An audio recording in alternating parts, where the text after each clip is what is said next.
Oh my God, gosh, that cry meme, I want you to know, that cry meme was the most frustrating thing. I was like, listen, I get it. Yeah. Every commercial doesn't have to have it. March Madness is happy. People do win. Yeah. People do win. It's okay to show that. It's okay to show someone smiling. Yeah. I actually think I had like, every time I saw a commercial, I was like, oh my gosh, yeah. I'm about to see myself crying again. Like, are they serious?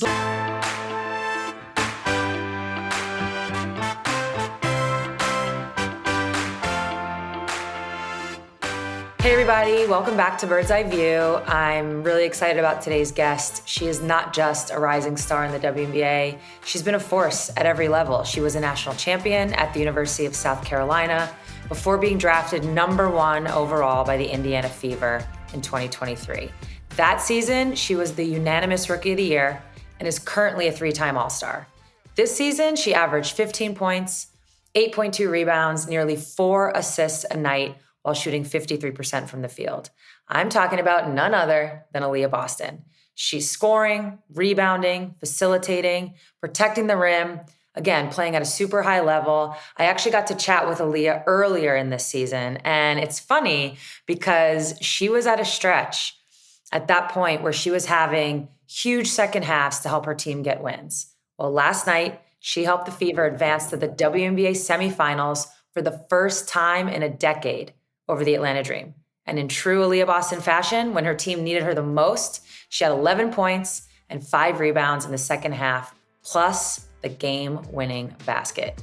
You'll get to hear all about how Aliyah got to this point, but before we get into the interview, you know what time it is. It's time for Sue's View. Okay, we've got our boy Tommy Alter back with us to do some, Tommy, the playoffs. What a night. What a week. What a night. What a back-to-back. I don't think you get much better than 2 of these winner go home games going down to the last second. No. It's literally everything you want and more. It was intense though. Where do you want to start? I think let's start Indy, Atlanta. Your initial thoughts, even just broadly speaking, on the Fever. And you'll get to some of this with Aliyah a little bit later, with everything they've gone through this year, going on to the second round. Yeah, I mean, Aliyah Boston was interviewed, I think it was Malika before the game, and it was like, fill in the blank. The Indiana Fever need to do blank. And she was like, be resilient. And that clearly is their theme. Super gritty win. All their injuries, they've had to go through so much this season. And honestly, it prepares you for these moments. I guarantee you that's all that they've been talking about in their locker room, right? Like, we've already been through so much. We always find a way. And that's really what they're hanging their hat on.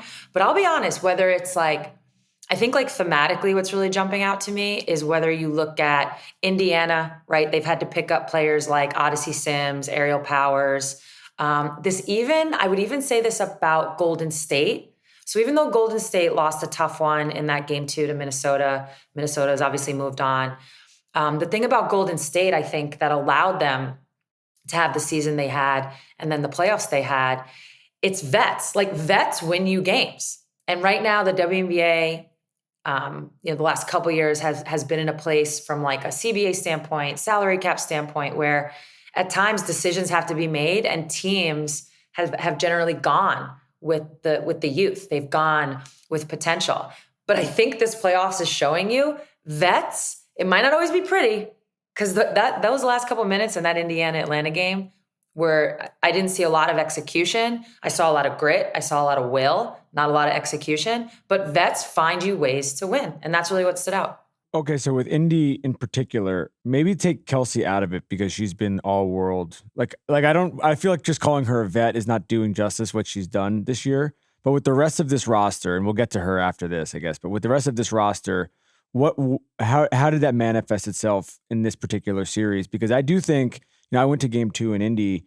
I think a lot of people thought this thing was over after game 1, even though they played well in game 1 and Atlanta pulled away at the end. I don't think there was a lot of confidence, even in the building in Indiana, that there was any chance. And the fact that they're going to Vegas now, to that point, I'm just kind of curious with this particular makeup of this roster, what's an example of that? Yeah, I mean, I think I kind of listed it with Odyssey, with Aerial Powers, Tosh. Yeah, Tosh. But like the players that were already on the roster, like, listen, you have to have to say vets win you games is not to say you should have, every player needs to have 10 years of experience and up. It's not that. You need a full roster, a full makeup of people. It's putting that together, right? So the youth of Aliyah Boston. I would even say the youth of Lexi Hall, who has had, I think, a really good year. Starting to I think her experience over the last, 3-4 seasons is starting to kick in. But she's still pretty young. And then, you mentioned Kelsey Mitchell, who has definitely been through a lot. But more than anything, what I saw in game 2, and this is where the Fever deserve a ton of respect. I think Stephanie White's doing a phenomenal job. They had belief, and they threw the first punch. I mean, they threw punches all night in game 2, but they threw the first punch, which is exactly what you need to do. You're finally at home. You get that home game. Atlanta hasn't really, as a group, they haven't done much. They don't really have experience in these moments. So I thought by Indiana throwing that first punch and really defensively setting a tone, I mean, it felt like Atlanta couldn't really get anything going. That grit, again, that kicked up on their defense. And then it allows them to fuel their offense, which, yes, back to the original point, Natasha Howard, Odyssey Sims, Ariel Powers. I mean, these are players that have won championships, Natasha and Ariel. Odyssey has played in a ton of playoff games. You know who I'm even going to throw in there also? Shea Petty, Brianna Turner. These are 2 players that in Phoenix were playing in a finals just a couple years ago. This experience matters in these types of games. They don't get rattled. These players, it's ugly. They could easily fold, and they just don't. I was thinking about when you're talking about Atlanta never getting comfortable. You were talking about this about in regards to Golden State last week, about just even their strategy with Minnesota, just mucking it up. Yeah. I think if I had told you before last night, Indy was going to shoot 6 of 22 from 3, just everything across the board statistically, you're kind of I don't think that they're winning this game on the road. Yeah. But they kind of just kept hanging around. We're going to get to Vegas last night, but I think when you look at them, these guys moving forward for the rest of the playoffs, does this feel like the recipe for success for them is to just almost play a game like this all the time? Yeah, a little bit. Would they love to shoot better? 100%. Would they like for it to be a little, let's call it cleaner? 100%. But I think there's something to a team that, has already exceeded expectations. They really have nothing to lose.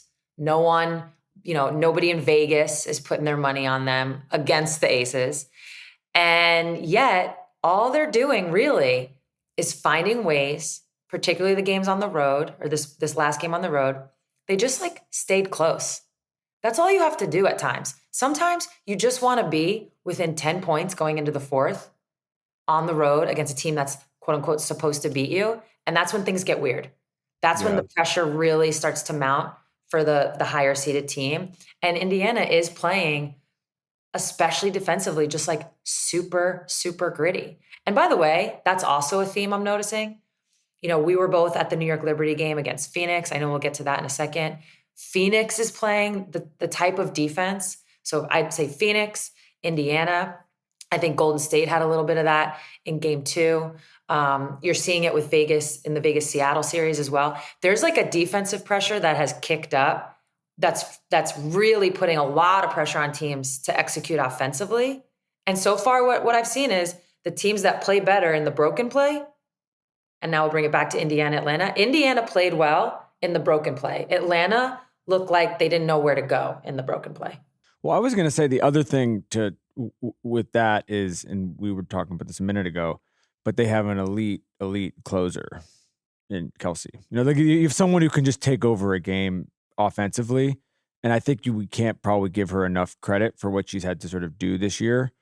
All things considered, with all the injuries in the backcourt and everything like that. And so sometimes it is, I feel like just in basketball, it is that. It's everyone knows what they're doing. Everybody plays defense. Everybody is kind of connected. And then you have one person who can take over when you need. I was going to ask you, if we had taped this yesterday, if they were going to play her all 40. They ended up only playing her 32 minutes. But that does feel like there's a confidence. It feels like there's a confidence there of them understanding the roles of how everybody fits on this particular group. Yeah, honestly, do you want to know what my favorite part was? Well, first of all, credit where credit is due. Kelsey Mitchell has 19 in the first half. So I do agree with you that it is nice having that one player, right? I always call it's like every team, if they're going to go far, needs the ultimate bailout. One player has to be able to bail you out. And Indiana does have that with Kelsey Mitchell. But this game was like slightly different in that she started out so hot. But then the credit where credit is due is Atlanta, they changed it up. They put Jordan Canada on her. And if Jordan has an assignment, I played with Jordan for years. If Jordan has an assignment just to shut someone down, she's going to shut them down. She's feisty. She's quick. You can't get her off you. She's just always there. Not always. She sometimes gives up a little bit in size. But with this Kelsey Mitchell matchup, Jordan's not giving up that much in size. She also had a double-double on the other side, Jordan did. So she played a great game. But I think once Kelsey got that matchup and was having a little more difficult, that brings us to our guest today, Aliyah Boston. Aliyah steps up, right? Other people on the team are stepping up. And that really, again, circles back on this grit. So that's where Indiana does have like a nice little, I don't know, they've got good little momentum going. Speaking of grit, the other game last night, another 1-point game, 74-73. I want to get your initial thoughts on this series, but I would just say kind of shout out to both teams because I think we definitely circled this as the series that was probably our favorite going into the playoffs. And I don't know that it could have delivered, honestly, any better than it did. Yeah. Just huge swings. Obviously, game one was not great, right? I don't even mean from who won who. It was just not a great game. It was a blowout. Aces, did their thing. So to have game two and game three be what they were, game two, honestly, they were very similar in that the storm just wouldn't go away. The Aces kind of were doing enough, and the storm just wouldn't go away. Like I said, is this or is this not the theme of this playoffs? Yeah. It's not about being pretty. It's just it's about being resilient. I feel like every team in their post-game interviews has talked about resiliency. And the same could be said here. I thought the Aces did, from game two to game three, did a great job of adjusting and getting Asia different looks, getting her to different spots. Becky had talked about wanting to get her in movement against Dom, who does have a lot of length. So Asia played a great game. But man, I'm just not a Jackie Young putback. That one, as a Storm fan, that one hurt. It's you do everything right. You finally get Asia to miss. You finally get her to pull up. She was just driving to the bat. You finally get her to take a mid-range, and Jackie Young's there on the other side, who in this series, you're going to talk about Asia. She had 38. How do you not? Jackie Young has really been someone, I think, that is that, I don't know, that X Factor unsung hero. I feel like that's always not to discount anything that Asia has done on all of these runs, but we always have that conversation every time the Aces make the run. Is and you kind of talked about that with her when she came on. Mm-hmm. Is it feels like she's like a September, October player. Yeah, she's so hard to guard. I don't think people fully understand when she gets downhill. She's incredibly strong. She's got great size, and when she gets downhill, she's now added the slow-mo Euro step. So she gets you on her shoulder. It's not a charge, but she's able to bump you off a little bit and then slows down. That decel, I don't think people understand how hard that is. And they couldn't, the Storm, there's a couple possessions late where they just couldn't guard that. Even though they lost in the first round, and if we asked them this right now, I'm sure they would probably get mad even hearing the question. Does this season feel like a success for the Storm, or this outcome feel like a success for the Storm, considering where they were 6 weeks ago, where we weren't even sure they were going to make the playoffs? Yeah, I don't. That's a tough. I get what you're saying. I think they should be incredibly proud with how they finished the season off. Again, given how game one went, they should be incredibly proud for the bounce back. Every single player you could say something about that stepped up and did something. I think the overall look at the season, though, where the disappointment lives and where you feel like they could have done better, is they could have been a higher seed. This could have been a different scenario if they have home court advantage, right, in the first round.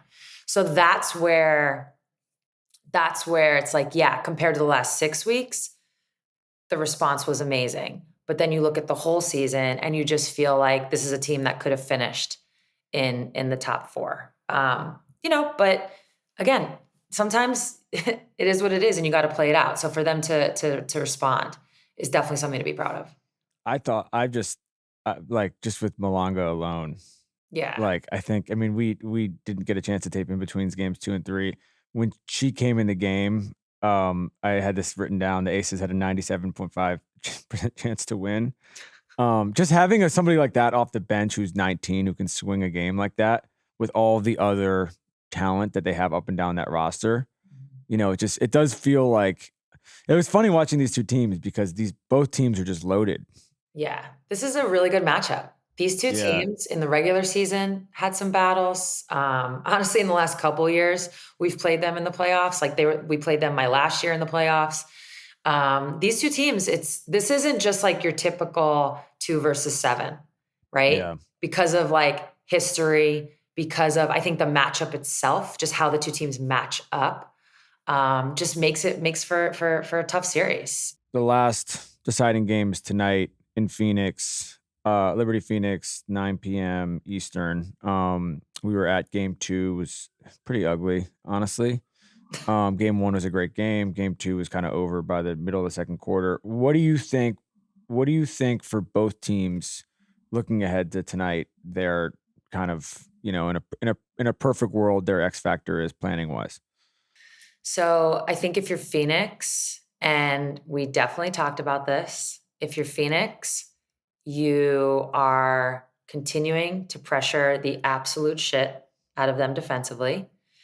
And what that led to in game 2, it actually led to it a little bit in game 1, but not the Liberty handled it a little bit better. What it led to was turnovers, which leads to fast break points. But you know what it also led to? It led to quick meaning within the possession, quick shots. And a lot of times, listen, to quote the great basketball mind of Tracy Ellis Ross, at halftime, she was telling us, I feel like they're shooting the long ones too much. but they were. She was right. She kept saying it, but she was right. They were coming down. What happened in that game 2 between Phoenix and New York was a 4 to 5 minute stretch at the end of the second quarter where Phoenix was able to, they were running a flat pick and roll. They were putting Sabrina and whoever Sabrina was guarding, and that person was setting a screen for AT at the top. And the Liberty just couldn't figure out this inverted pick and roll and how to guard it. I mean, AT, it's tough. Listen, she was plowing into some people. I know they didn't call anything, but so we'll see how that goes this game. But Phoenix is able to score. And on the other end, they're just forcing the Liberty into turnovers, into quick shots, into quick long ones. And that fueled their transition. So then they don't even have to run an offense. The one time late in the second quarter, they had to set something up and run an offense. They didn't score. So that needs to be, so if I'm New York, so if I'm Phoenix, I'm not really changing much.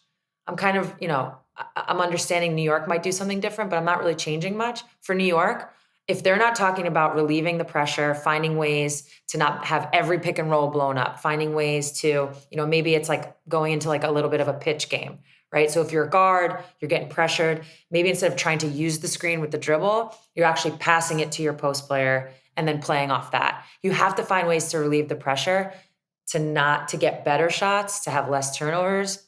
So Phoenix's running game can't get fueled. It was a thing that was, it just from the eye test alone was kind of shocking to see for a defending champ offensively, was their inability to get anything moving in the paint. And I'll talk about being stuck in the mud. It was in the second and third quarter alone, there's probably 7 or 8 possessions where they basically ended up forcing 25-foot threes at the end of the shot clock, which to your point, and you said this, you flagged this with Phoenix before the series started. You're like, once they get running with the athletes they have and the size they have, forget about it. Yeah, you can't. And so that's one of those, it's just one of the, it feels like when we were talking about Indy doing a great job of getting Atlanta in the muck, it just felt like the Liberty were in the muck the whole time. I think my question for you on them offensively, knowing just the personnel, and the level of skill and experience and everything, like what are they going to run their offense differently, you think, a little bit tonight? Like, how do you almost like settle down? Because they have all of the pieces to not be in this place. It just felt like they got out of sorts and they couldn't get back in it, which happens. But now that you've had a 6-hour flight to digest how to change that, what is the way to make sure that you don't start, the first quarter like you finished the last 3? I'm a big believer in like doing something different. I understand at times teams have identities, they have places they want to go, they have spots they want to get to, they have players they want to get the ball in specific places. But if another team is taking that away from you in such a way, they have sold out to this, I just go somewhere else. I'm like, oh, you don't want us to, post Stewie up, and oh, you don't want us to get the Sabrina JJ pick and roll going. I'm going elsewhere. But teams have to have that in their, like in their toolbox. So I don't know. I'm not in the New York Liberty practices. I don't know what their toolbox has in it. But the things I'm talking about is like, what else can we do? Why are we trying to force this? Why are we trying to just continue to hammer the same plays, the same ways against a team that has scouted you, against a team that, and that's playoff basketball, by the way, finding another way. I mean, one of my favorite things is playing against Minnesota, late in my career, I realized you learn this, right? Like what Minnesota does great is they scout the shit out of you. They know your play calls better than you do. So it was one year, I think it was Jenny Busek. She was just like, you know what? We're just not going to call plays. And so that was our game plan. We just didn't call plays. And if we did it like secretly, we whispered. And you know what? It made it harder for them. I just never understood if a team's trying to do something. Could you tell that they could pick up that you had done that? Good question. I do know that it would like fluster them to not know what was coming next. We would like surprise them with stuff. But then the minute they heard a play call, you would hear the whole team be like, they're running strong. And everybody knew what was happening. So I just feel like for New York, I'm looking at the film. I already talked about the pitch game a little bit. Maybe it's going to like what usually is your third and fourth option. Maybe you're starting with that. Yeah. And you're trying to loosen things up a little bit. I mean, the other side of it is if you play defense and get out in transition, there is no scout, right? There is no ball pressure. They can't like sniff things out in the same way because you're in the running game. But I also just want to say that Liberty game was actually so bad for them that I almost can view it as a positive. It's just like you were saying this after one of those days, like to lose by that much in the way that they did. They were forcing outside shots. They were also missing bunnies at the same time. It was just an awful night that I think they could flush down the toilet. Free throws, they didn't take care of the ball. Like some of these things are also just, if you play cleaner, you give yourself a chance. Like they didn't give themselves a chance after the first 5 minutes of the first quarter, which is unfortunate at home in a closeout game, but also, it happens. Yeah. It was also like that, like I said, that 4 to 5 minute stretch in the second quarter headed into halftime. That's when the game was lost. And then listen, the second half, it was clear something was up mentally. Okay. One other thing I noticed in the playoffs was this particular game situation came up twice. Okay. It happened in game 2 of the Aces Storm, and it happened in game 2 of the Valkyries, Minnesota. So in both scenarios, the same thing happened for the Valkyries and for the Aces. They were down 1. The other team had the ball. There was a shot clock differentiation of like 4 seconds. So let's say there's 28, 29, 30 seconds on the game clock, fresh shot clock. Other team has the ball, and they didn't foul. And both teams lost. Both teams got shots off at the end, right? For the Aces, it was like worst and best case scenario because Skylar hits this pull up that puts the Storm up by 3. But then that stops the clock when the ball goes in. So the Aces can call timeout. They have 4 seconds. Jewel actually got a wide open 3, which was crazy in and of itself. For the Valkyries, there was a shot clock violation. So they didn't foul. Minnesota didn't get a shot. So it's still a 1-point game, and they get the ball back with 4 seconds. And I saw both these things play out, and I'm watching, from home, and I'm thinking to myself, I'm fouling. You know what I'm doing? And I was talking to Jenny Busek about this. You know what I'm doing? And she has like numbers and stats to prove these things. I'm trapping I'm putting the pressure on the team with the ball who's trying to just hold on to a lead. I'm getting a trap or two in the first like 10 seconds, but then I'm fouling. And it's interesting that both teams didn't foul. And it was the best case scenarios because they got shots, but they still lost. Yeah. It is interesting. They didn't choose to try to extend the game. I mean, I think we were watching the Valkyries one. And they just got lucky that Minnesota didn't execute, or they would have been screwed. They basically, it's like they ended up getting a shot off at the end, but you basically, like, if you give yourself 4 seconds to get off a shot, like, everything has to go right to get off the right shot. Like, it wasn't like they left themselves 15, or not even 15, like 9 or 10 seconds or something like that to do it. It feels very weird. Does that feel new though? I mean, does that feel like a new strategy? I know. It's like if both coaches weren't in the middle of, for Natalie, it's like her season's finishing. For Becky, she's in the middle of something. I want to text both of them and be like, I'm actually just curious the thought. Because by the way, the one thing I'll say about these situations is they are very dependent on your coaching philosophy, but your roster. Do I trust my team defensively so much? Do I trust my team offensively so much? All of these things go into these late game decisions. I'm just like not sure I've seen it. To your point, I'm not sure I've seen it much. So I'm like, is this new? Or is this just like these two? Hey, they just coached together last year. Maybe it's something they had talked about for years. I also think what's interesting about it a little bit is I guess for Vegas, it wasn't a closeout game because they were up. But like I think in general, your goal in that situation is to just extend, and give yourself like as many possible avenues to potentially get back in it. And that may be by things like missed free throws. And it just it's a very like high risk, high reward proposition. Yeah. Because you're like putting all your eggs in one basket. And then like, listen, if Valkyries had hit that shot, then she'd be a genius. Yeah. Because you basically didn't give yourself so it's line that always exists. But it does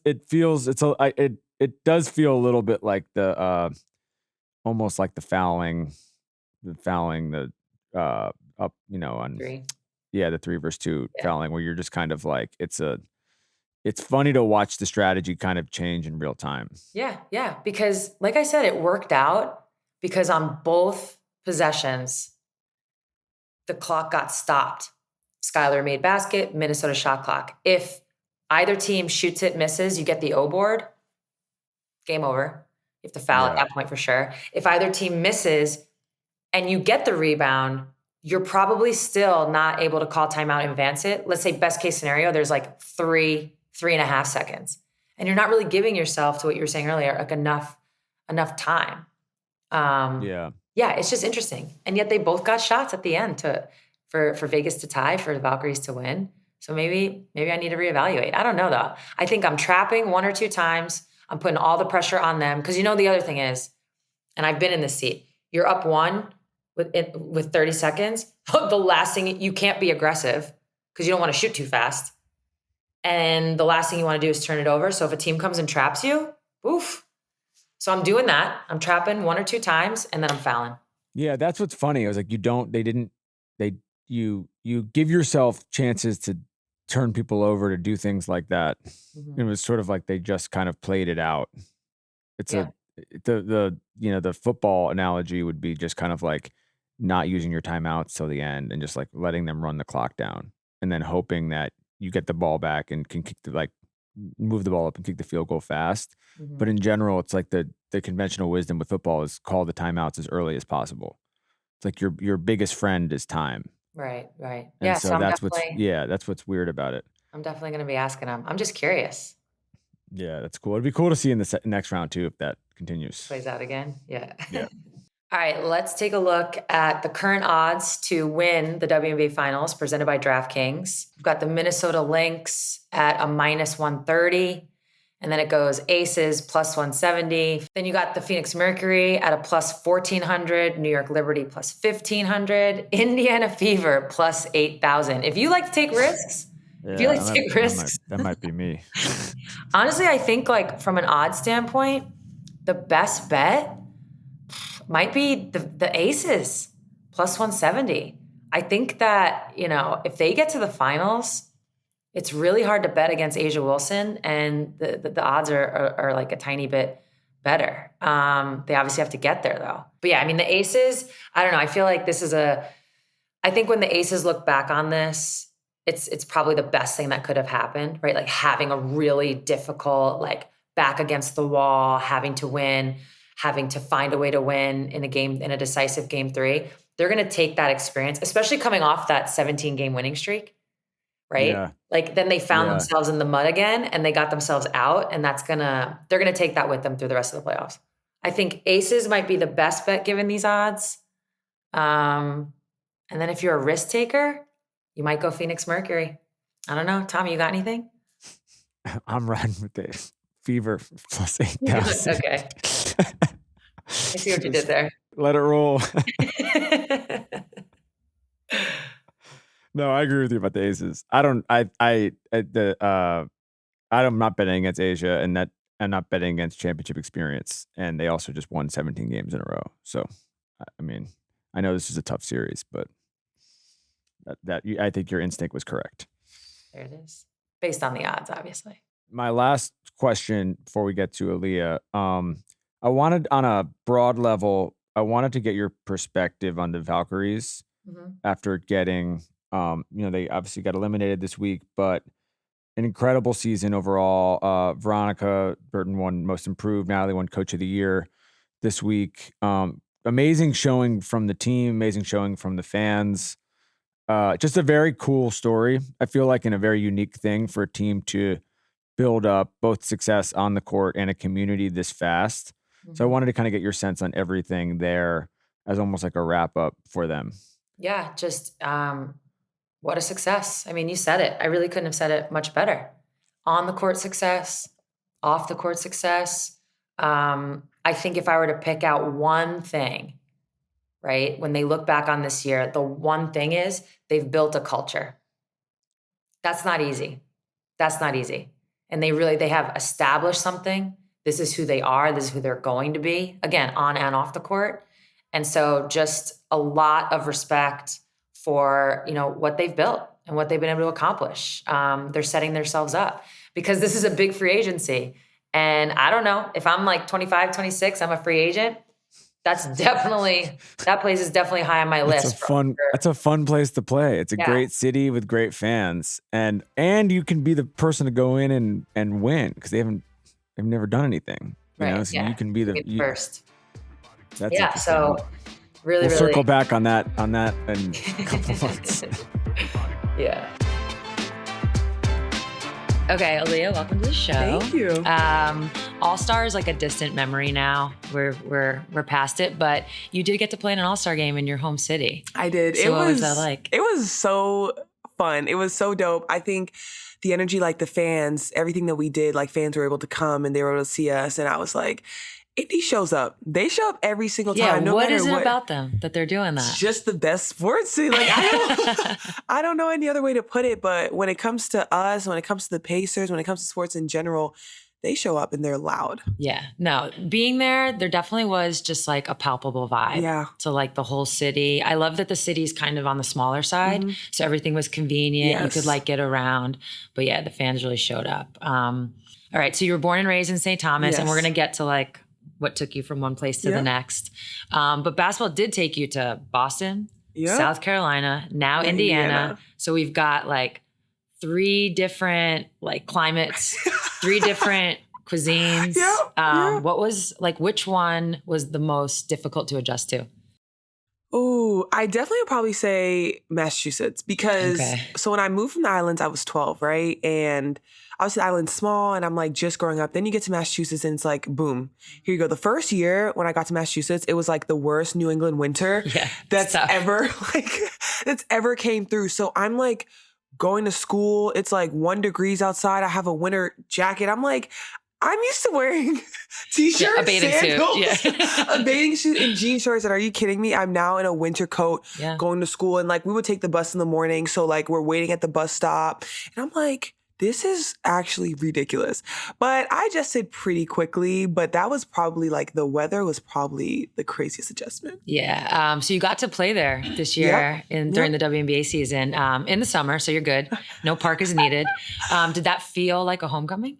It did. My entire family came. A lot of my friends that I don't really get to see often were at the game. So I got to see them after the game, came out, took pictures. And it was just really great because every time we go to Mohegan, they like to make that drive. But I think it was really nice that it was like a 30-minute drive versus being an hour and some change. You see some of the news that there might be a team I know. there?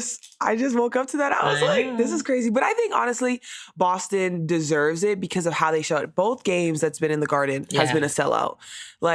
And I think when you look at the Celtics even and the way that they are, like that ownership group, like they are going to want to make sure that Boston is that sports city. And so I'm excited for what's coming there. There was also big news announced around that same time. You joined the ownership group for Boston FC. Yeah. Mm-hmm. What was that? Like what went into that choice? I'm part of Gotham, so I get it. And I did that when I was still playing. But what went into that decision for you? Why'd you do it? Yeah, I wanted to be an investor, and I feel like women's sports is just so on the rise. And like, as a professional basketball player, like there's nothing better than investing in women's sports. And so for me, that was on my mind. And then obviously Boston FC was there, and I was like, listen, I'm not saying anything but Boston kind of makes sense. In Boston, it just makes sense. It was a 1-2 combo punch. And I was like, it makes too much sense not to do it. And I think once again, like Boston is such a sports city. And I think it's just going to be so great. Yeah. What I love about your answer is when I first invested in Gotham, it was, I think my last year. So like 2022. And a lot of the people that were asking me questions didn't get the part where it was like, no, this is a good investment. Yes. This isn't like out of the goodness of my heart. Yep. This isn't just because I love women's sports. Is it some of that? Yeah, because I believe in it and all that and whatever. Kind of like put my money where my mouth is type of a vibe. But I love your answer because that's exactly what it is. This is a great time to get in because it's early and it's a great investment. So that really makes me happy. All right. You got to take me back to St. Thomas. You already mentioned that it was when you were 12 where you went to Boston. But before that, like, what is it like growing up there? And really, from a basketball standpoint, who first put the ball in your hands? Ooh, so it's definitely my dad put the ball in my hands. They kind of tried us in like everything. So my sister and I also played tennis, ran track, cross country. I was actually like probably the worst like cross country and track runner. So I knew from a very early age that wasn't it. That was not going to be me. Cross country's a grind. I was that girl though that like I sweat a lot, but I hate sweating. Okay. So like when I was younger, I'd be like, I don't really want to do all that because it's hot. It's hot outside. But my dad definitely put the basketball in our hands. And growing up on the island is like, now that I think about it, it's just like kind of crazy, like growing up on an island. Like I played in a co-ed league. There were probably about 3 girls total that played in the league, including my sister. And it's just like, we played against all these guys. Like we would work out and we would be on outside parks. And like, it's crazy when you come to the States now, like all the gyms are indoors, they're air conditioned. And like, that's just the normal. Where like every Saturday morning at 6 a.m., we're outside on the park working out. Like the sun is rising and we're sweating and it's hot. But like, this was the normal. Yeah. And so it's definitely so different compared to up here. Like I always said it, like when kids play and they get a basketball in their hands from a young age, they're able to do everything. They travel here, they do this, they drive state to state, they compete in all this stuff. And for me, like that was so far different. Like we trained, we played in a co-ed league. And then my parents would send my sister and I up to basketball camp in the summer. For a few months, and that's it. And then you come back and you kind of go through the same routine. Whereas like everyone here, like the opportunities are like endless in the States. So I see it now and I'm like, wow, this is crazy. Different. I've seen some pictures of you like as a little kid, like in like the team photo. So you were always tall. I was always tall. That's the first thing that comes through. Tall. You're always tall. Yeah. Was it like the classic? I think I was talking to Stewie when I had her on. Was it like the classic? You're a post player. Like, that's it. Boom. You're tall. That's exactly you're on the block. It was. That's exactly what it was. I mean, listen, it worked out. For some, it doesn't. It worked out for you. But like, like, what was that experience like? Like, you never got to be a guard. Yeah, it was when I was younger. Like, that was it. It was like back to the basket post. And I feel like that's why right now, like, I always kind of go back as my bread and butter. Like, obviously, like, when it comes to bringing the ball up or like shooting the middies or taking threes, like, I feel like all that expanded when I got to college in my comfort level. But even when I was a freshman in college, like, I was pretty much on the block, and that's just where I felt comfortable, and that's where I knew I could do my most damage. And then it was about expanding, because Coach Staley was like, listen, you want to get to this league, you're gonna have to take shots. I remember I feel like I took my first jumper, like, I don't even know, maybe sophomore year of college, because I was so comfortable just on the block. And not to toot my own horn, but like, it was hard for people to guard me there. And so for me, it was like, why change?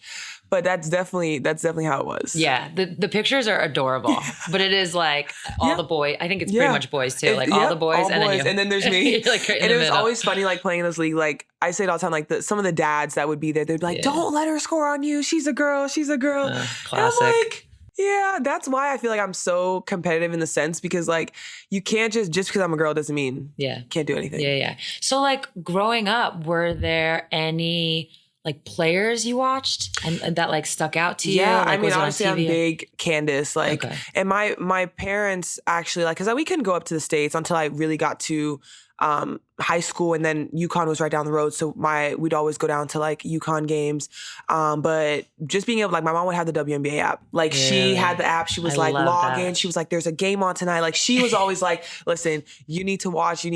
And that was from when I was younger. And so that's like kind of how I really started falling in love with the W, because I knew I wanted to go to college. Like I knew I wanted to do that. And then like as I got older, I was like, dang, I want to go to WNBA. Yeah. Like I want to play professionally. Like that is so cool. Yeah, but nobody has done that out of St. Thomas. Yep. So how does even going to college, how does that seed get planted? It was like going to college for basketball, that is. It was honestly from a young age. My parents used to talk about, we didn't grow up with like crazy amount of money, right? So my parents always talked about, everything you can use an open door. So for us, it was sports. So like we played tennis, we played basketball. My parents, honestly, they were like, listen, like pick the one you love the most and we're going to grind that out. Yeah. And that's what she's like, going to college, but coming out college debt free is such an advantage that you have no idea about right now. And so like every time people would ask me like, oh, what do you want to do? I'd be like, I want to go to college and come out debt free. Like that was the line I had, because I didn't know exactly what it really meant, but I always said, I'm like, I want to go to college and come out debt free. Like I'm going to go to play basketball.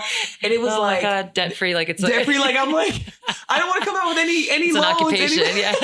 But when you actually do it, when you actually like, when you're growing up and you're like, whoa, like this actually makes sense. Like college makes is so expensive. Much sense. I'm like, it's kind of genius.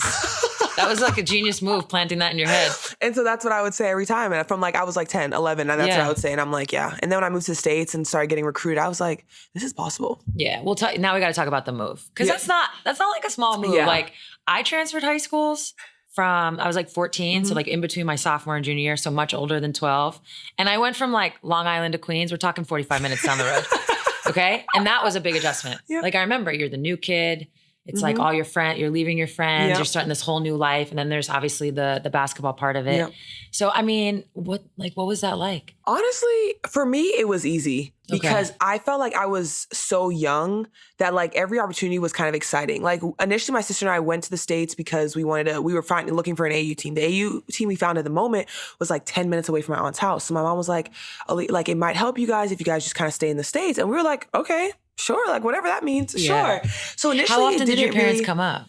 They tried to come out. I think like twice a year, but they would come up in the summer and we would do all the AU trips. So every summer, like they were completely there. But during the season, they tried to come up around my birthday because it's in December, so they can catch some games and like spend Christmas. Sometimes if they could, but that's really how it was. And then as I got older, I was like, it's like, so it's just like, yeah, like this is what I do. I go home like twice a year. Yeah, this is my life. I live in the States. I love it. So I spend like my winters in Boston and then I get back to St. Thomas when I can. Actually, now like fast forward now, like how often do you get back? Yeah, honestly, I try to go twice a year. So I try to go like probably right when my season ends for like a week. And then I've been doing a camp. So I go right before our season starts, probably in like March or something. I try to head back and do a camp for the girls down there and spend a few days. Yeah. Well, it sounds like, for those that don't know, the story is you obviously moved to Boston. You moved with your aunt, pretty much spend like middle school, high school, which worked out. You finished high school like top 3 in your class. Obviously, you ended up at South Carolina. We'll get to that for sure. And it sounds like the transition was like it was good. Was there any moments where you felt, I don't know, where like you hit an obstacle or you felt like discouraged by having to leave home having to do, I guess basically having to follow your basketball dream this way. Yeah, I think the hardest part for me was always around like holidays. Yeah. Like holidays were always super hard because my parents couldn't just come up all the time. So like Christmas, like I think about it now, like, so we moved with my aunt, and my cousin Kira. So she was about 8 when I moved up there, and Kira's an only child. So I said it since she was born. I was like, she is spoiled. My aunt gives her whatever she wants, whenever she wants. Kira can throw a tantrum, and my aunt's like, it's okay, you're gonna be fine. And I'm like, dude, that's not how I grew up. Yeah. If I'm throwing a tantrum, don't worry. I grew up, I had to be debt free. I had a lot I had to worry about. So every time around like holidays, and I'd be seeing Kira, like, Kira gets this. I'm like, you don't even need this. I'm like, you're 10 years old. Why do you need a new phone? I'm like, so I would always kind of like project that, because obviously I wasn't around my family. Like we grew up where like my grandparents, like they lived with us. So we spent Christmas with the entire family. My aunts lived there. So for me, like that was my biggest adjustment, was holidays. But honestly, outside of that, I just felt like this is what I needed to do. And like playing basketball as much as I did, like in the season, then you really don't really get a break. And then you go right into AU. It was like basketball took up so much of my time that I didn't really have time to miss anything outside of like maybe like some social events in like high school where I'm like, sorry, I have a game, I have AU. But outside of that, I think holidays were probably the biggest thing for me. That makes total sense. Yeah. I actually was, when like it was me, Stewie, NECA, Tate Cooper, Dee Richards, we went down to St. Thomas. That's where we shot our SI stuff. I remember that. My dad was like, I think I see. Yeah. Like, I was just about to say, I'm like, we met him. I think I see everyone. I'm like, that is literally insane. Yeah, we were all over that property doing our thing. But yeah, your dad. So I just remember I have this like great memory of your dad just like coming. We were like eating lunch. He came over, said hi. He's like, oh, I'm Aliyah Boston's dad, whole thing. And he was so sweet. So yeah, just good vibes from your family in that way. So you choose South Carolina. Yeah. Why? Honestly, after all my visits, I was like, oh my gosh. I always grew up like UConn was right down the road. And then I was like, South Carolina's a little bit. When I prayed on it, seriously, I just felt like Coach Staley was like, that was the place that felt like home. Like I talk a lot and I can be a yapper. But like when I don't know people, I'm like super quiet. Like, and I'll stay in the corner and I won't say anything. But when I went on my South Carolina visit, you were yapping? I was like yapping and I was talking and I was like having fun. I was like, this is crazy. Like, I am not silent. I don't even know these girls like at all. And like Ty was my senior, and Ty and Kiki. And I was like, did they host you? Yeah, they did. And I was like, this is like the best thing ever. Yeah. And so I knew that when I was done, I was like, listen, this is where I need to be. And Coach Staley was like the best. Like my meetings, just talking to her. What makes her a good recruiter? I think because she's super honest in the sense of like, she's not selling you false promises and false dreams. And I think it's super easy, like when you're young and you're like, you want to hear all this stuff. And I couldn't imagine now with like the money that people can be throwing at you and be like, hey, come here. Like part of me is kind of glad that when I went, it had nothing to do with money, because that changes everyone's perspective. What felt right. And Coach Staley, like just talking to her, like we would be on the phone and she'd be like, oh, did you go to the mall today? Did you go shopping? Like stuff like that kind of just felt like it was more than basketball, especially for me, because I went into college when I was 17. So like a little bit younger than some other people. And so it's like, I'm finding a whole new home. And so like what feels the best? Do you have a late birthday? Yeah, December 11th. Okay, I'm October. I was 17 also. Yeah. You know what I remember about that? It's October. So I was in school for, like a month and a half. And there was like certain things I couldn't, it wasn't that I couldn't do them, but I was like a minor. And everybody was like very aware of the minor in the dorm room. It was so weird. But yeah, look at us. Yeah, look at us. Late birthdays, we still thriving. And we're making it. You talked earlier a little bit about like, you know, you were back to the basket. You had to work on like extending your range. It didn't come till college. So when you think of yourself entering college and then leaving, like how would you describe just like that journey in general? Ooh, it was like such a great journey for me. I think it just shows like every year really I tried to do something better and be better in something. And so like my sophomore year, I felt like it was taking more jumpers, being comfortable, not just on the block. And then junior year, kind of just being able to do a little bit of everything. And then senior year, honestly, like I feel like going into my senior year, Coach Staley, she harped on me. She was like, Aliyah, you need to be a better passer. She was like, listen, when the ball gets on the block, you need to be able to find your teammates. If there's a double, reading the floor. And I feel like that was my biggest thing before coming into league was understanding like, okay, I already, like I see the game, I know the game, but being able to actually make the right pass and not just see it. And so like, it was a great, like even tone journey, I feel like for me. Yeah. I'm really curious about that. How did you get better at playmaking? Like, what was that? I honestly think it was just like actually trying Doing it? Like Okay. it's because for me, like You weren't trying to pass before? so much. Because I'm like, listen, sometimes we don't like, even I'm get it. 2 feet from the basket. I don't know why This I'm thing's giving it going back. up. I might as well shoot it. Because if I miss, I could get my own rebound, you know?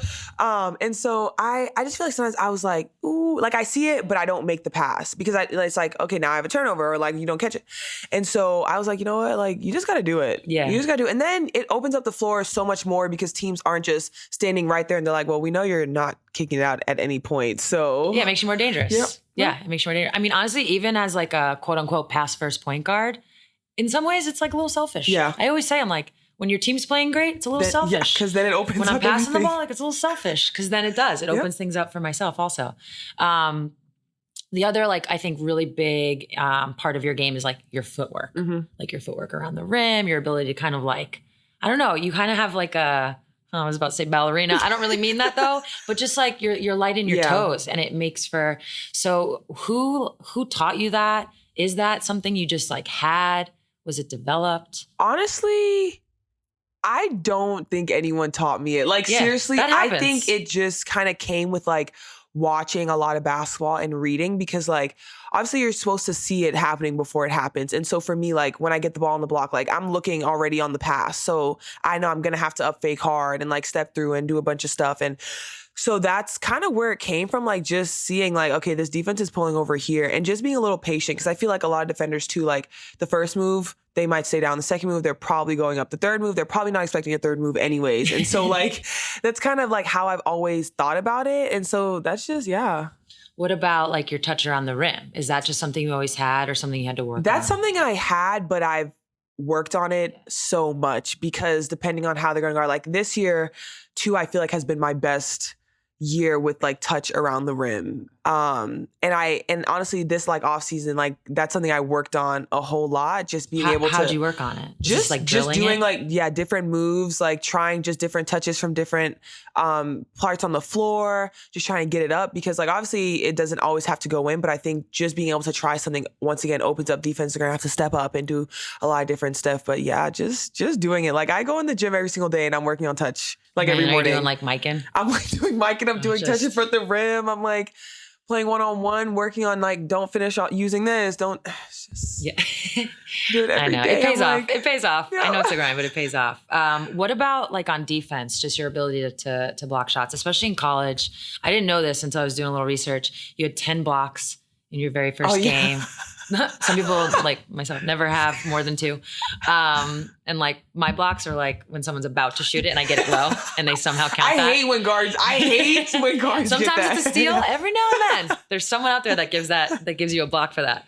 But no, in terms of blocking shots, like is that also instinctual? Is that something you had to work and train? Honestly, it's kind of been instinctual because it's all about like just timing. Like you just have to look. And obviously sometimes too, like that's when people can get you up for a second on a shot fake and be able to get you. But honestly, it's just timing. I feel like because I'm a physical post player, like a bump here and there helps timing. Yeah. Obviously for me. And so just doing like, I know there's a lot of post players that like to play in space and that works better for them on blocks, but I'm like the complete opposite. Yeah. Yeah. That makes a lot of sense. Well, it feels like everything offensively and then even defensively for you does have a little bit of just like naturally you found it. It's instinct. So let's talk about when you extended your range because that sounds like something you had to like actually work on and develop. What was that process like? It was definitely hard. I feel like for me, it was a lot of confidence. Like I hate it, but like I like everything to be perfect. I'm like, listen, you can make every shot because every shot you take, you really should be able to make it, right? Like you worked on it, right? And so for me, it was just like getting repetition in that, like getting the feel away from the basket. Because sometimes it's like, okay, don't overshoot it, don't rush yourself, don't shoot it short because now that's hella embarrassing. Yeah. And so it took a lot of time, but like in college too, like I would be shooting before practice, I'd be shooting after practice. Even if I didn't take a lot of them in the game, it was just like obviously the more you work on it, you're just like, you know what? I'm gonna shoot it. Yeah, you get I'll do confidence. this. Like, and so for me, it's definitely always been like, just build that confidence up. Especially because post players, especially in college, like the fives weren't really trying to come out. Yeah. You don't have a defensive 3 seconds. You can sit in the paint. So if you're able to open up the floor and just shoot it, now it's like, okay, well, once you get them on your feet, then, you know, the world's your oyster. 100%. Anytime a post player has range, it changes everything. I actually had Natasha Howard on like a couple weeks, maybe a month ago now. I'm like, what's today? Months ago. And I told her, playing with her, I was like, Tosh, when you hit threes, changes opens up the floor. Everything. And the same goes for you. When you're hitting outside shots, it's just going to change things for your team. What is it like playing for Dawn? Like, I hear what she's like individually, pointing things out. This is what you need for the next level.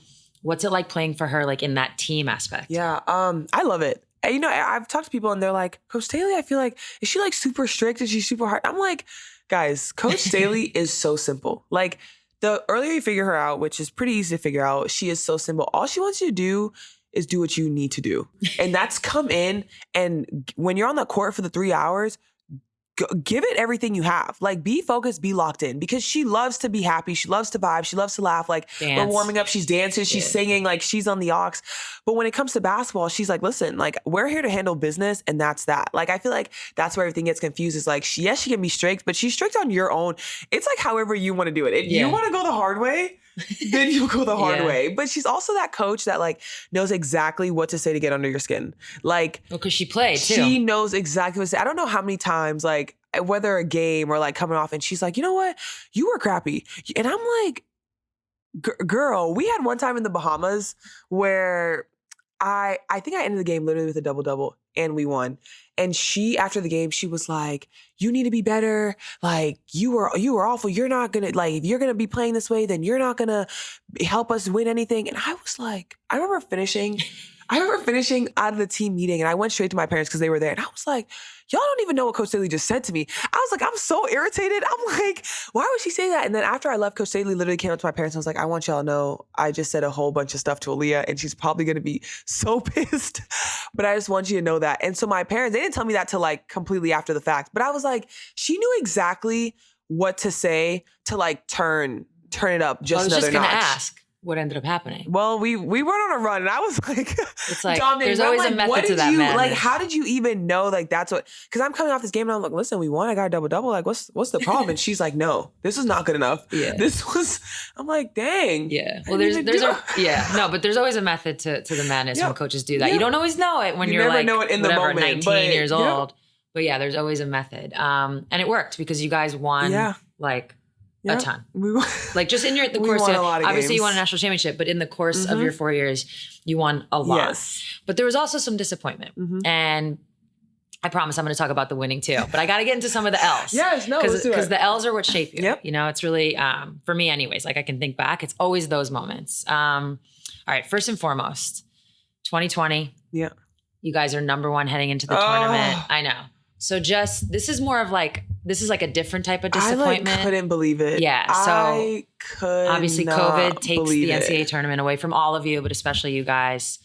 What's going on for you? Oh my gosh. I know it's hard. They send us home. They're like, we're going to be home for 2 weeks. And we're like, okay, well, everyone's doing like at home workouts. We're like running outside. We're like, oh, we're going to be in shape for when the March Madness comes. And then they like send us a text and they're like, hey, like we all need to get on this call. They're like, we're canceling March Madness.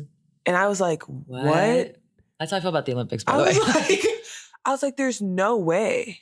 Like, there's no way. I remember I literally was crying after that. And I was like, this is not real. Like, we had such a good team. And I think it's always so funny, like when we see like the Oregon, South Carolina, they're like, who is really going to win this national championship? I always think it's so funny because people were really looking forward. Like, March Madness is always hype, but we were really rocking and on a roll. And I just couldn't. It was going to be like a crash course in like a good way. Yes. I just could not believe it. I was like, this isn't real. I was like, why couldn't this happen? Like, I don't know. Couldn't have waited. Like, please give us a second. Couldn't have waited. Give us like 2 weeks. I couldn't believe it. I was so sad. Like, and I remember I was like watching games and like I would send videos in the group chat. I'm like, this is me practicing my shot for our national championship game. I'm like, right now we'd be in the Natty. Right now we'd be playing a national championship. But I could not believe that was like one of the moments that like, it was really sad for what was happening in the world. But in the sports world, it was like, dang, Yeah, we were so like, we were right there. Yeah, I mean, okay, obviously perspective, what was happening in the world was astronomically more difficult, worse, harder, you name it. But in our little sports world, if we could just stay here for a second, things were also taken away. Right? Like you guys, you think about Ty and Kiki. I know. Their college careers and the opportunity for them taken away.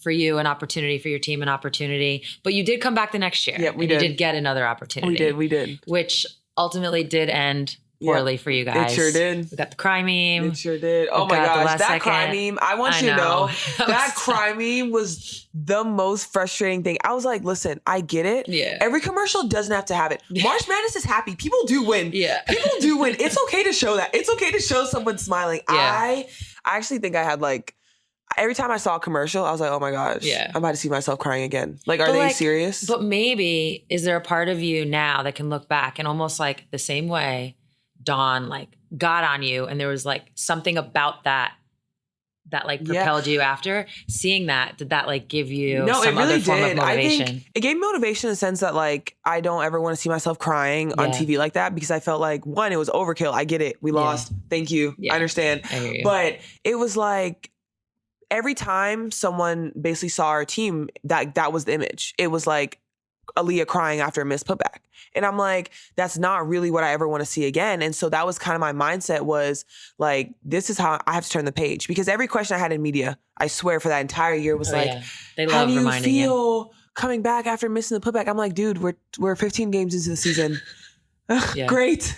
Let's just hoop. Great. Like, and so that was kind of my mindset, was I won't be denied in that sense of like missing a shot that I would make on average. Like that's just not what I'm going to do. And so that was my mindset going into that season. Yeah, definitely. And you know, spoiler alert, you win. We win. And you head into your junior year.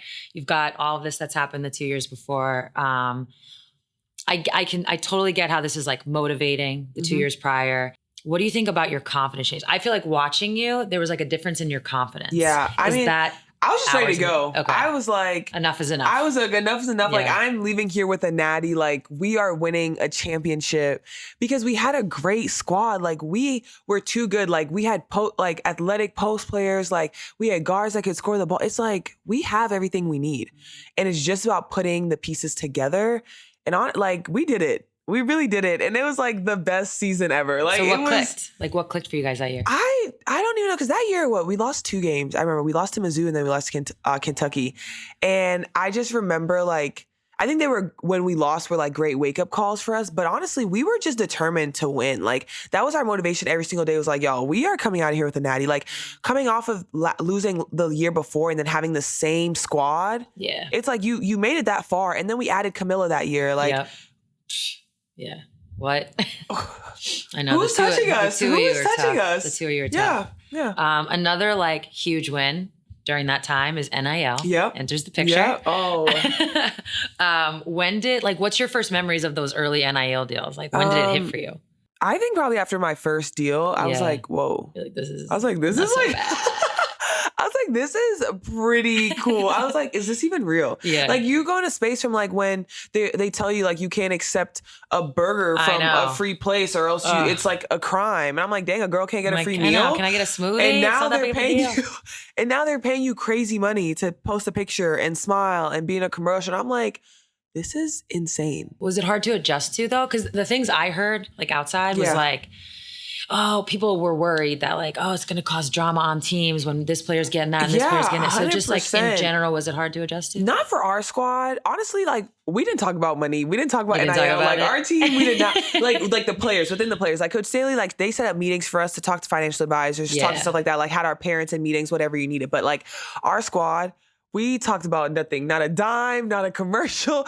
Like, when you saw it, you saw it. And I think for us, that was better for us, because it's so easy to say like, oh, I'm not going to compare myself to the person next to me. But when you're sitting here and you're like, dang, they're in a commercial. Dang, what are they? Dang, how much money is that? Damn. Because I'm sure people were walking in the locker room looking different. And you're like, wait a minute. Like, hold on. I see those earrings. What's going on over there? So that's how we were, which honestly, I think it just worked great for us. And then you see other people and you're like, I love this for us. So that was kind of like my experience. I was like, I don't care how much I'm getting paid.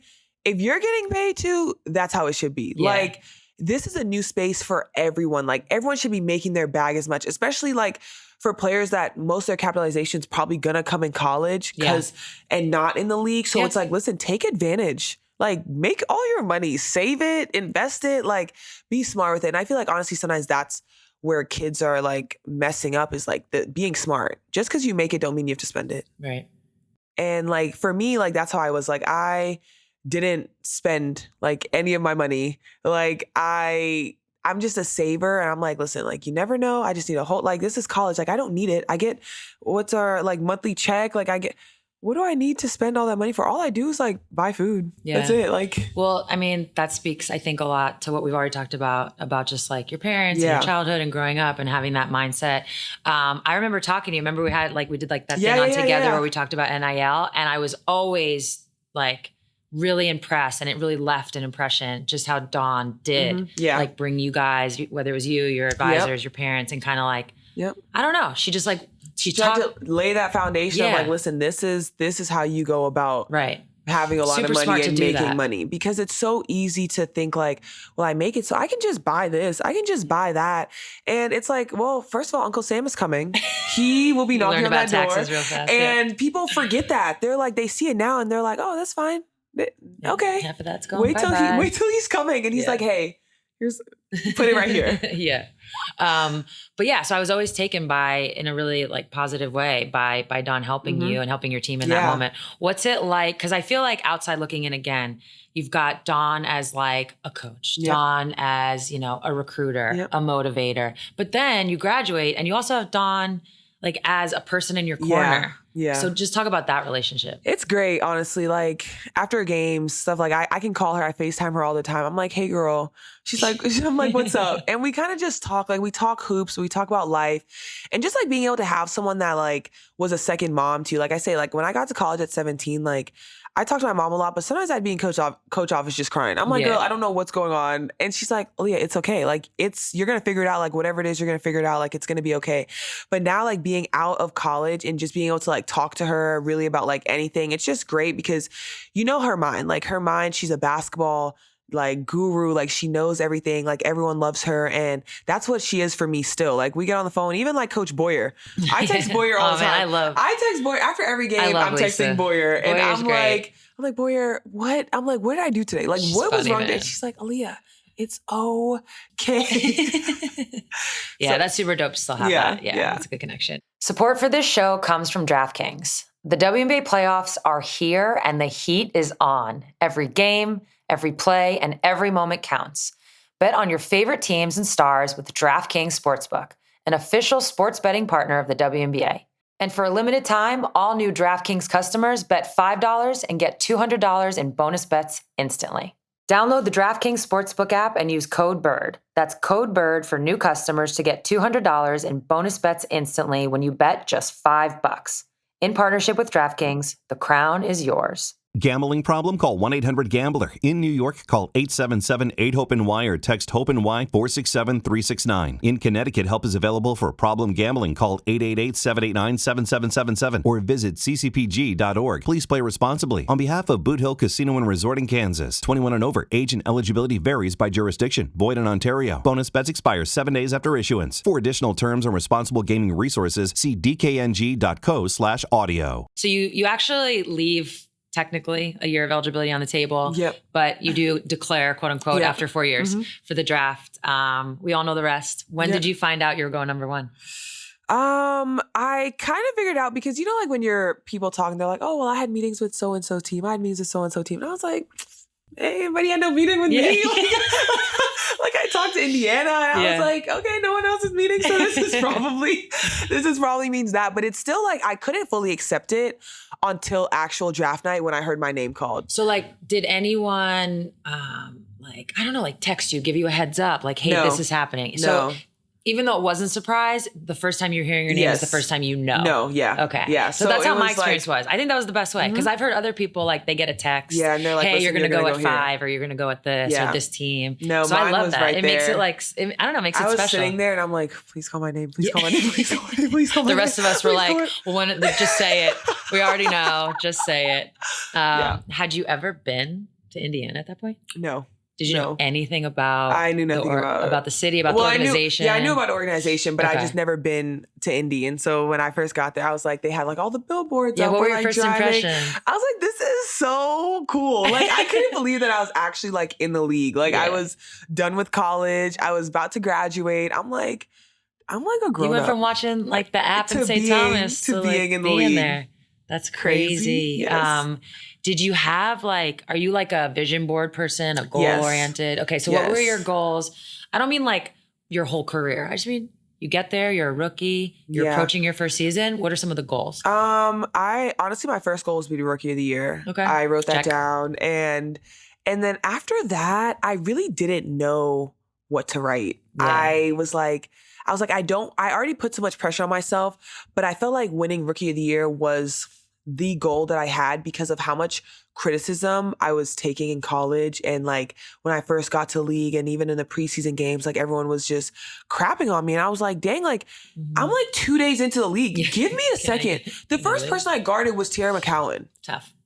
And then Bree Jones. I'm like, give me a second. And so I've always been someone that likes to prove people wrong. And like, if you say something, I will literally go out of my way to make sure you know that you're incorrect. Yeah. It's like, I can't help it. And so for me, I was like, I am writing down Rookie of the Year. And like, being an all-star was like shocking. First of all, I didn't know like that was like crazy big when like all the, I was like, whoa. I was like, this is kind of like. You were at that point only the 8th rookie to get voted in as a starter. I was like this is kind of crazy. Yeah. And I just like, honestly, I wrote down like, I just wanted to be like the best version of me. Like my rookie season was hard because obviously I go from college where I lost 9 games total to we lost a lot of games that season. 27. And 27.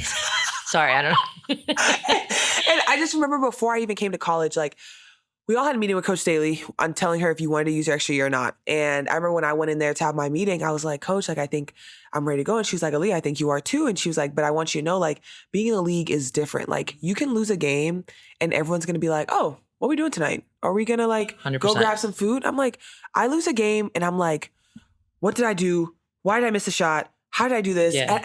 And so my rookie season, like half the games, I'm like on the phone in the back of the bus. Like I still sit in the back of the bus. Like that's my seat. And I'm like, what?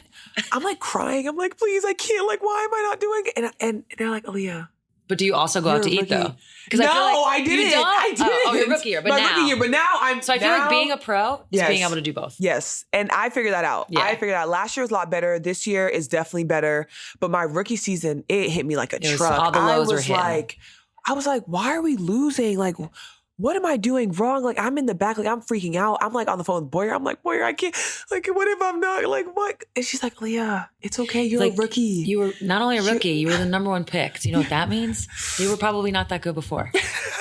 And sometimes you get lucky and maybe you team up. And I feel like that's kind of, if we fast forward for a second, it's like you get the number 1 pick. The next year, Caitlin, like you team up with people. But generally speaking, when a team has the number 1 pick. I know, but I couldn't process it in the moment. I was like, what is happening? And they're like, Aliyah, you have to move on. Like you have a game in 2 days. Like you can't harp on something. And this year it's like so much better. Like I feel like this has been my best year all around in like processing losses too. Like, listen, you lose, you're like, damn, now I got to go back and watch that on film. But like, I'm okay.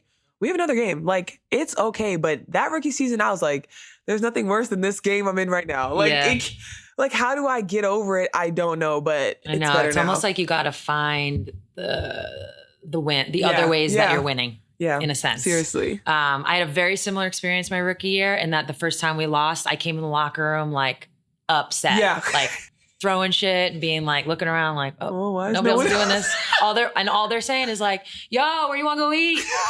Yo, I think this place closes in like 20, so like, we might have to go. What do you mean? Yeah, I couldn't understand we just lost. What do you mean? Like we need to go back and look at this game right now. Go rewatch it right now because something is wrong. And they're like, no, we'll do it tomorrow. That's fine. We're good. It'll be waiting for us. Film. I know. I learned that quick too. But a big difference is I didn't lead the league in field goal percentage my rookie year, which is basically the first time and only time that's ever happened. So I hear that this part might have been the biggest adjustment. So what translated and allowed you to have, you led the league in field goal percentage. So you had success, you're rookie of the year. Yeah. I said this like before in the sense of like, when you come into the league, I don't think your first year has to be changing who you are. And I feel like that can be the mindset of some people. It's like, I come into the league, oh shoot, I didn't really shoot threes in college, but I'm going to come out here and I'm going to shoot every other three I catch. That's not what it was for me. Like, I came in the league and I was like, listen, I am a dominant low post player, and that's what my focus is. Like, I'm going to get the ball on the block and I'm going to work. That's what I'm going to do. Like, I didn't try to do anything else. I didn't try to all of a sudden just shoot threes and shoot all these jumpers. I was like, I know why they saw me as the number one pick. Mm-hmm. I know what my reason is, and that's what I'm going to come in to do. And then obviously the next year it's like, okay, shoot a little bit more, do this. And now my third year, it's like, you can do a little bit of everything.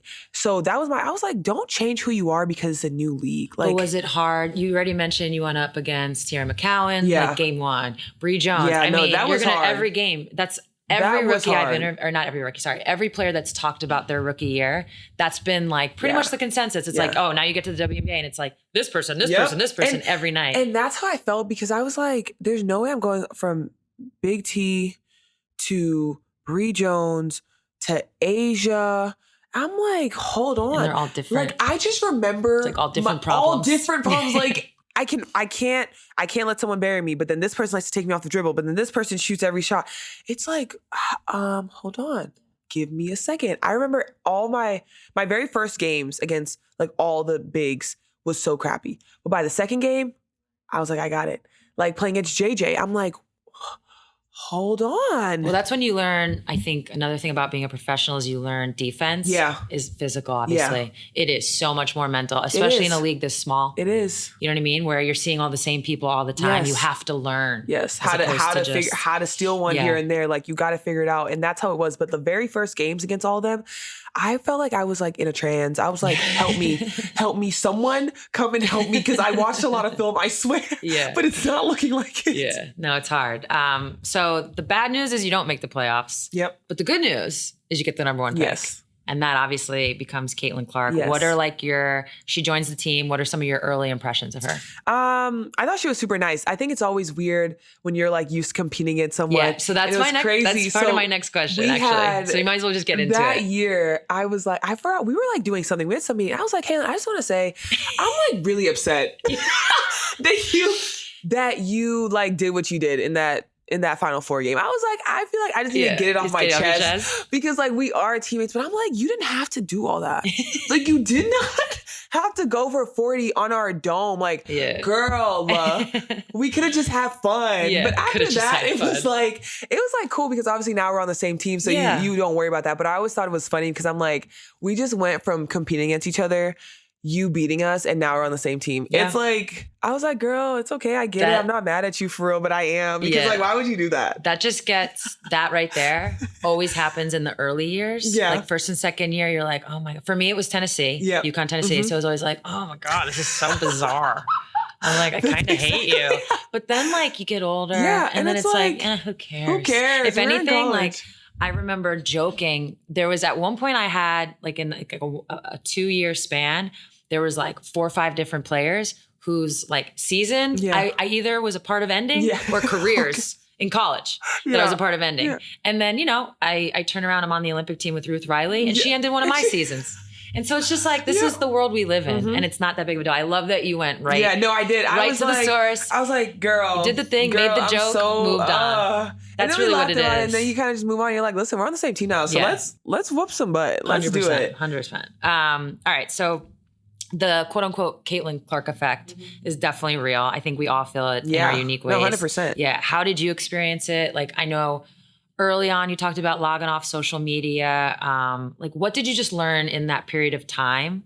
And by the way, the social media aspect is not Caitlin's fault. No. So it's like, but what did you learn just like in that period of time? Yeah, I mean, everyone loves Caitlin. They love watching Caitlin. Yeah. And so I think that just brings so much eyes. And I think for our league, that's great. Like, that is great for us. You have so many people coming in, they're watching. Like I always say, like, they might come in for Caitlin and they leave and they're like, dang, this girl's a hooper too. Yeah. Oh, I like her. Like, you hear so many people say it. You hear, like, everyone says it. And I think you just kind of embrace that. And when it comes to like social media, like obviously it's just people, a lot of it too can be people that are trolling, a lot of people that are talking. But for me, it's like, I am someone that already puts so much pressure on myself. And so for you to come in and tell me like, dang, you're like the worst post I've ever seen in my life. It's like, you know what? hear me out, I'm going to leave. Yeah. You can stay. I'm going to exit. Yeah. I am going to exit. Because at the same time too, especially I feel like we weren't from the social media viewers, I'll say we weren't given that grace period of like getting to play with someone like that you've never played with. Like the way we played the year before, a lot different.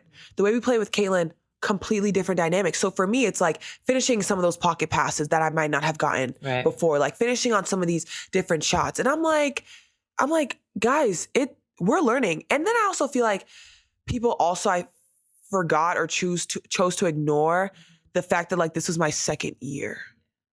I'm not a 6-year pro. Yeah. I'm not even a 5-year pro now. Yeah. Like I'm in my 3rd year and that wasn't given. I feel like it's obviously like, you're like, well, this is a professional sport and people are going to say what they want to say. And I'm like, that's cool too.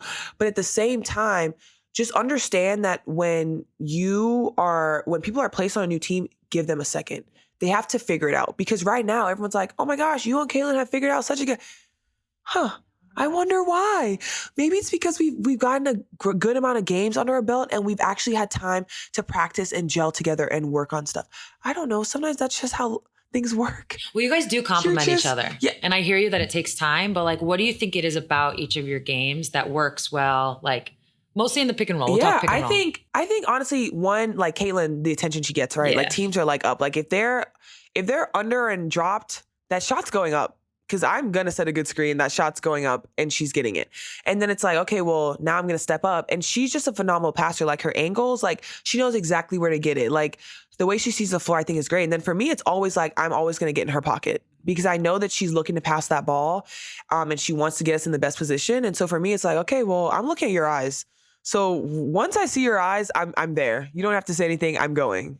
What do you think, looking back on that season, so last season, was one of the biggest misconceptions of the Indiana Fever? Like maybe it was like locker room stuff. I feel like early on, oh my gosh, there was so much locker room talk and everybody I talked to were like, we vibe, we're good. I was like, what are we talking about? Like, it's so easy for people to just make all these assumptions. Some people are like, oh my gosh, her body language, she was not happy. She hates this entire squad.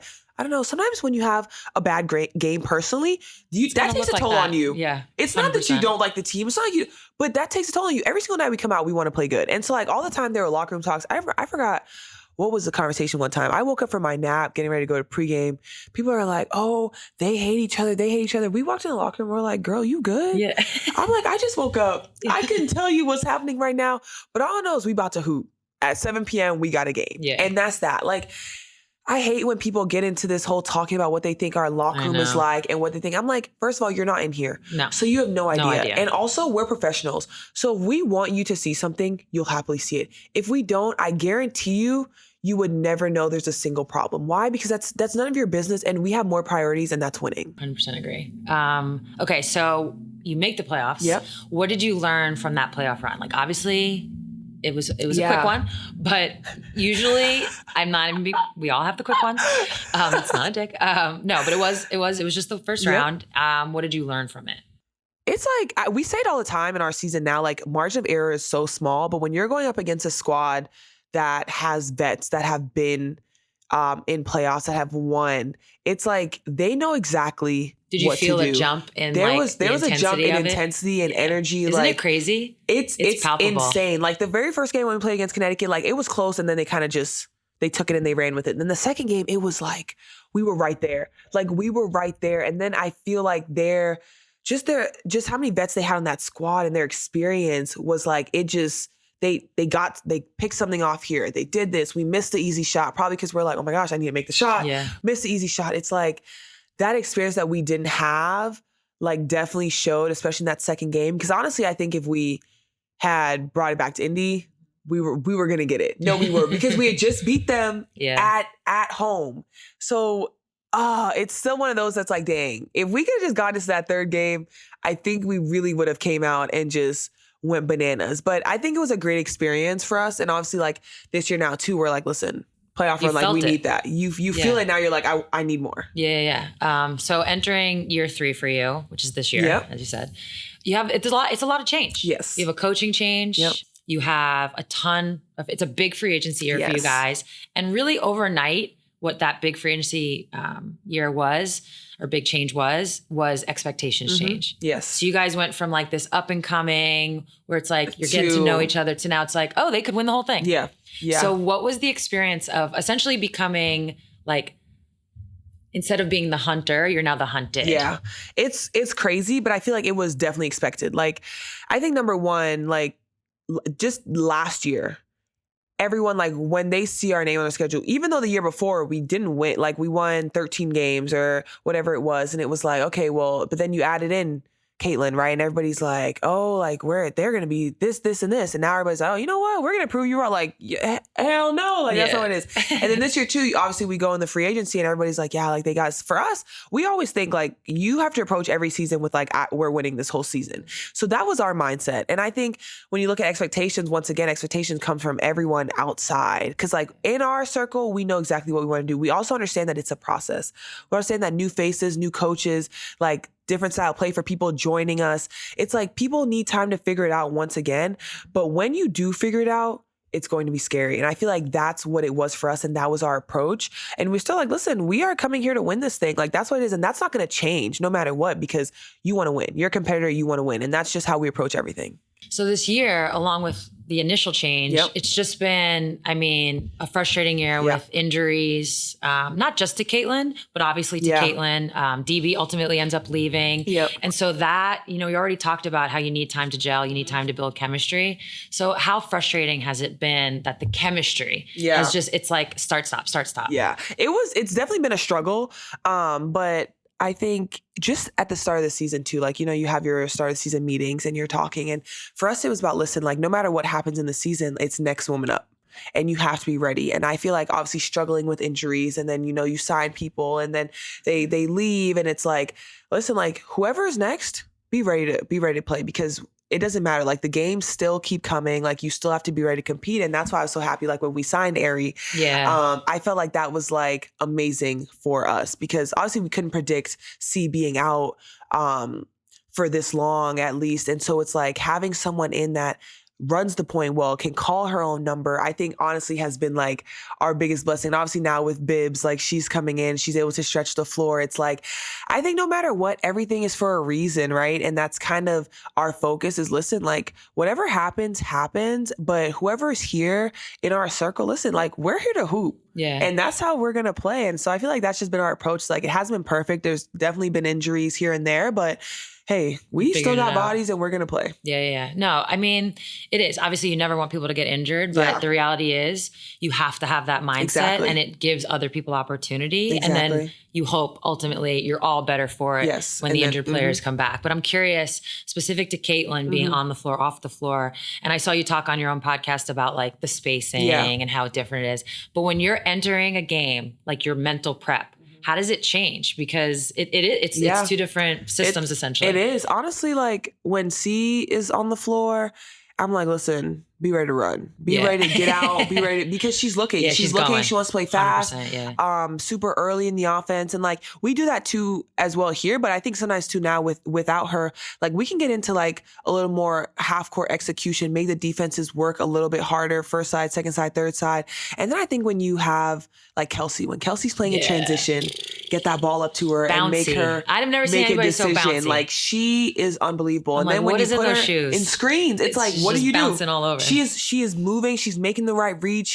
And it's like, listen, and she's scoring the ball at a very high level. And so I think, you know, it's a little bit both. Like once again, like when she's on the floor, like she's looking to get up, people can be like, listen, I don't need to outlet because I know once we rebound, we're getting it up. But I also think it, once again, it's like puts people on their toes because they're like, whoa, I need to find Kelsey in transition. I need to find Ari now. Like we got to find Sophie and Lexi knocking down threes. Like it's different, but I think everyone is once again finding their own rhythm and that we just did a great job of like putting it all together. Yeah. You've already mentioned some of the vets. We've brought up Natasha Howard, Kelsey Mitchell, Sophie Cunningham's on the team now. Yep. Sid Colson.